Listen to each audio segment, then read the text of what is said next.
Hi friends, அனைவருக்கும் வணக்கம். இன்றைக்கி நம்ம சேனலில் என்ன ரெசிபி பார்க்க போகிறோன்னா, ரொம்ப சிம்பிளாக ரொம்ப ருசியான பீர்க்கங்காய் பொரியல் ரெசிபி தான் ஃப்ரெண்ட்ஸ். நான் இங்கே முதல்ல இதுக்கு 1 கிலோ அளவுக்கு பீர்க்கங்காய் எடுத்து வச்சுருக்கேன். இது மேலே இருக்கிற தோலெல்லாம் சீவிட்டுருக்கேன். அந்த தோல் வச்சு தான் ஃப்ரெண்ட்ஸ் நம்ம பீர்க்கங்காய் சட்னி பண்ணியிருக்கோம்.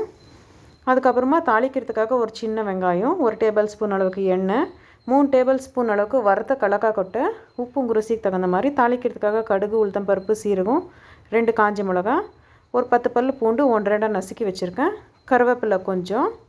இது இவ்வளோ தான் ஃப்ரெண்ட்ஸ் இதுக்கு வேணுமா இருக்கிற பொருட்கள். முதல்ல நம்ம இங்கே இந்த பீர்க்கங்காவெல்லாம் குட்டி குட்டி பீஸாக கட் பண்ணி எடுத்துடலாம். பாருங்கள் ஃப்ரெண்ட்ஸ், இந்த அளவுக்கு குட்டி குட்டி பீஸாக இருந்தால் போதும். இப்போ நம்ம ஒரு பாண்டலி வச்சுட்டு, பாண்டலியில் நம்ம எடுத்து வச்சுருக்க எண்ணெய் ஊற்றிக்கலாம். எண்ணெய் கொஞ்சம் நல்லா சூடானதுக்கப்புறமா நம்ம எடுத்து வச்சுருக்க காஞ்ச மிளகாவை 2ஆக கிள்ளி போட்டுடலாம். கிள்ளி போட்டு இப்போது இது கூடவே கடுகு, உளுத்தம்பருப்பு, சீரகம் இது சேர்த்துக்கலாம். கடுகெல்லாம் கொஞ்சம் நல்லா பொரிஞ்சு வந்து உளுத்தம்பருப்பு கலர் சேஞ்ச் ஆகட்டும் ஃப்ரெண்ட்ஸ். பாருங்கள், இந்த அளவு கலர் சேஞ்ச் ஆனதுக்கப்புறமா நம்ம எடுத்து வச்சுருக்க வெங்காயத்தை சேர்த்துக்கலாம். வெங்காயத்தை சேர்த்துட்டு நல்லா தாளித்து விடுங்க ஃப்ரெண்ட்ஸ். வெங்காயம் நல்லா வதங்கி வரணும்.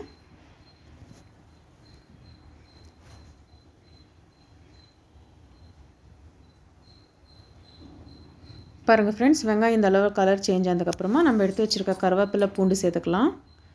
சேர்த்துட்டு இதை கூட ஒரு வாட்டி நல்லா ஃப்ரை பண்ணி விட்டுடுங்க.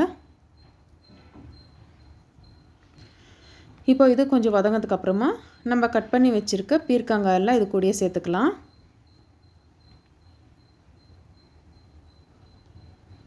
பீர்க்கங்காய் சேர்த்துட்டு இப்போ பீர்க்கங்காய்க்கு தகுந்த அளவுக்கு கொஞ்சமாக உப்பு போட்டுக்கோங்க ஃப்ரெண்ட்ஸ். நான் இங்கே ஒரு 1/4 டேபிள் ஸ்பூன் அளவுக்கு கல்லுப்பு போட்டுக்கிறேன். நீங்கள் உங்கள் ருசிக்கு தகுந்த மாதிரி போட்டுக்கோங்க ஃப்ரெண்ட்ஸ். மஞ்சள் தூள் ஒரு 1/4 டீஸ்பூன் அளவுக்கு,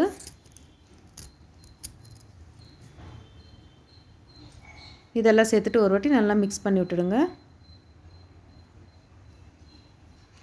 நல்லா மிக்ஸ் பண்ணிவிட்டு இப்போ இது கொஞ்சமாக தண்ணி சேர்த்துக்கலாம் ஃப்ரெண்ட்ஸ். நம்ம ரொம்ப அதிகமாக சேர்த்தாதீங்க, ஏன்னா பீர்க்கங்காயில் கூட தண்ணி வரும். பாருங்கள், நான் இந்த குட்டி கிளாஸில் தான் 1 கிளாஸ் தண்ணி எடுத்திருக்கேன். இப்போ இதை ஒரு வாட்டி நல்லா மிக்ஸ் பண்ணிவிட்டு ஒரு தட்டு போட்டு மூடி வச்சிடுங்க ஃப்ரெண்ட்ஸ். இது வேகட்டும். அதுக்குள்ளே நம்ம ஒரு மிக்ஸி ஜாரில் நம்ம வறுத்து வச்சுருக்க கடலக்காய் கொட்டையெல்லாம் சேர்த்துக்கலாம். இதெல்லாம் சேர்த்துட்டு இதை ரொம்ப நைஸாக அரைக்காதீங்க ஃப்ரெண்ட்ஸ். 1-2 அரைச்சா போதும். பாருங்கள், இந்த அளவுக்கு 1-2 இருந்தால் போதும். இப்போ பாருங்கள் ஃப்ரெண்ட்ஸ், பீர்க்கங்காய் கூட நல்லா வெந்து அதில் இருக்கிற தண்ணியெல்லாம் நல்லா சுண்டிகிட்ருக்கு. இப்போ நம்ம தூள் பண்ணி வச்சுருக்க கடலக்காய் கொட்டை சேர்த்துக்கலாம். சேர்த்துட்டு இதை ஒரு வாட்டி நல்லா மிக்ஸ் பண்ணி விட்டுடுங்க ஃப்ரெண்ட்ஸ்.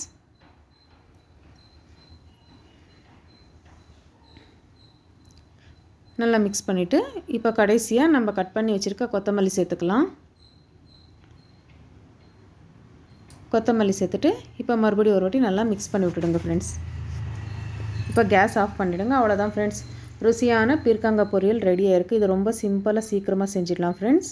உங்களுக்கு இந்த ரெசிபி பிடிச்சிருந்துச்சுன்னா நம்ம வீடியோவை ஷேர் பண்ணுங்கள், லைக் பண்ணுங்கள், கமெண்ட் பண்ணுங்கள். மறக்காத நம்ம சேனலை சப்ஸ்கிரைப் பண்ணிக்கோங்க ஃப்ரெண்ட்ஸ். உங்கள் சப்போர்ட் எப்போவுமே இதே மாதிரியே இருக்கட்டும் ஃப்ரெண்ட்ஸ். ரொம்ப நன்றி.